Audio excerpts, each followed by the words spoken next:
All right, let's try this. We're gonna do it a little differently today. You should have this study guide in front of you. And what we're gonna do is we're just gonna run through it together, okay? All right, so introduction to coordinate geometry. Okay, so what we're gonna do for each of the steps is listed on the front page here. You're gonna plot these points, okay? Then you're gonna write the name, specifically what that name is of the polygon. And then we're gonna explain how we know what it is. So here's an example. All right, they plotted the 4 points, they connected them as they went, they connected the last one to the first one, and they said this is a square because AB is congruent to BC, is congruent to CD, is congruent to AD. So all 4 of the sides are congruent, and angle A, B, C, and D are right angles, so therefore it's going to be a square. All right, so on your paper, we're going to do number 1, okay? So it says to graph X at 1, 6. Okay, and we're going to call that X. All right, so just so you can see what we're doing here. All right, so we went over 1, up 6 to get to our X. I'm going to graph the other 2 at 1, negative 4. We're going to call that Y. And then Z is going to be at 11, negative 4.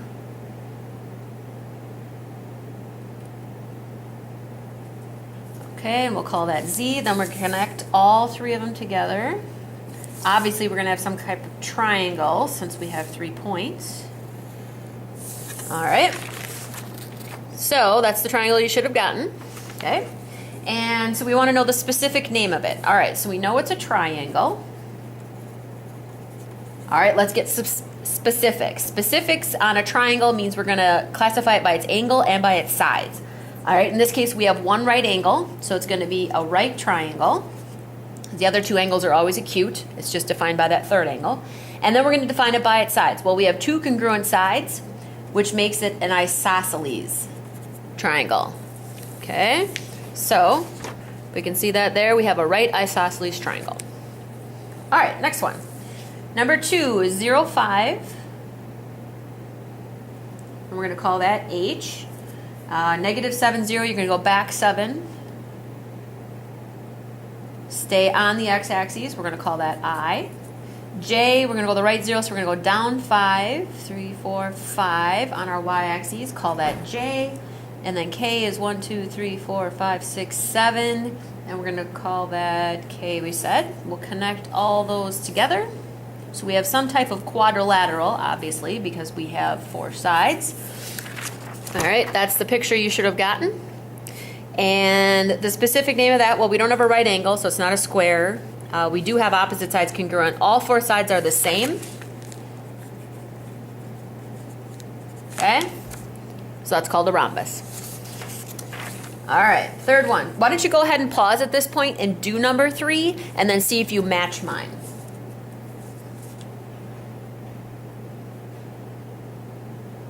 Okay, so we went left 3, down 5, called it M.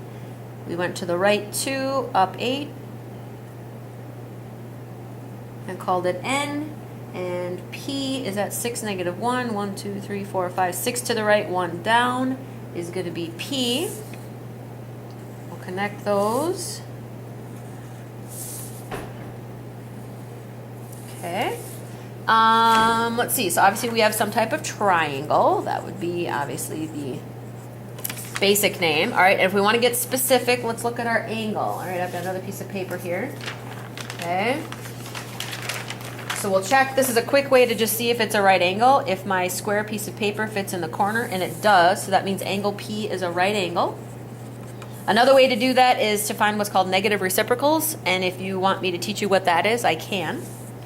And then we need to go by the sides. So if we count, it looks like, if we look at this closely, it looks like PM might be congruent to PN. If you remember, angle P is our right angle. So obviously this one can't be congruent to either of those because it's your hypotenuse. Hypotenuse is always longer than the other 2 sides.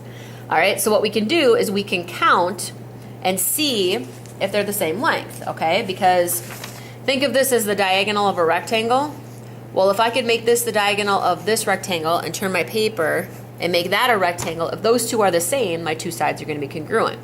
So basically, if I count up 1, 2, 3, 4, and over 1, 2, 3, 4, 5, 6, 7, 8, 9, we'd have a 4 by 9 rectangle. with its diagonal. And if I check here, 1, 2, 3, 4 by 1, 2, 3, 4, 5, 6, 7, 8, 9. So they both would have the same length of the diagonal, so rectangle. So that means those two are congruent, therefore it's a right isosceles triangle. Okay. All right, go ahead and do the fourth one, and then we'll see how we do. Fourth one, let's see, we got Q at -3, 7. In fact, why don't you go ahead and do this one and then just show it to me as I'm walking around the room, okay? So show me number 4 once you get it done.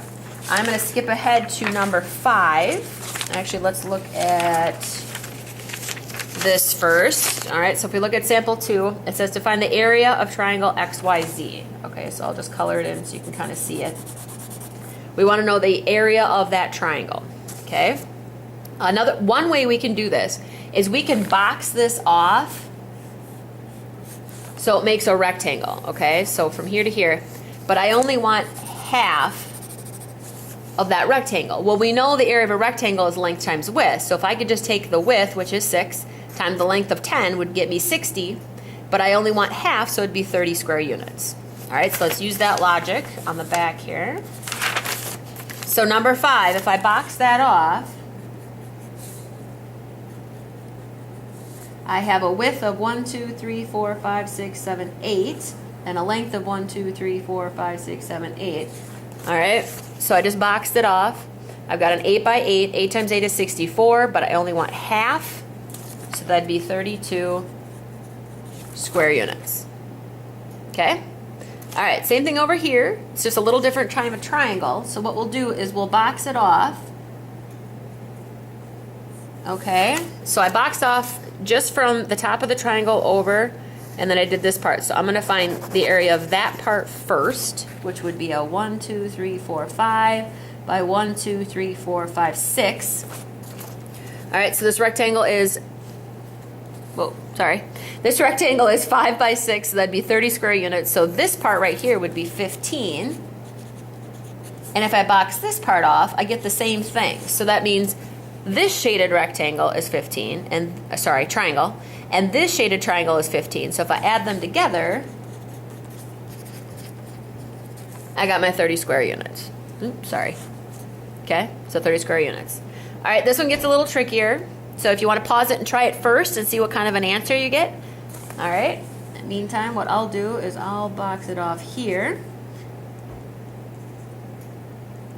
Okay, so from G, if I kind of make a rectangle here, and I only want half of it, it's a 4 by 4. 4 times 4 is 16. Half of that would be 8.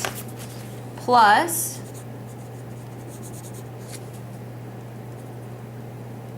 okay, on this side, I've got a 3 by 4, and I just boxed it off, okay, from that corner. So this is a 3 by 4, that's 12, but I only want this part here, so half of 12 would be 6. Plus, I want all of this in the middle. Well, that's a 1, 2, 3 by 1, 2, 3, 4. 3 times 4. I want all of those. 3 times 4 is 12. Add that all together. 12 plus 8 plus 6 is going to get me 26 square units. Okay? So that gives you 3 samples. Sorry about that. So go ahead and try that on 8, 9, and 10. And then call me over when you have the answers, and then I'll go over those with you. Okay, at the bottom, try these as well. I want to see what you remember about the order of operations. Okay, no calculators on that one. I want to see what you remember. Okay, and then number 15, you also should be able to do pretty easily. You can go back over here. Okay, you should have one more grid left. All right. So you'll just go ahead and follow these steps and then call me over, and then I'll check you and make sure we're on the right track. Okay.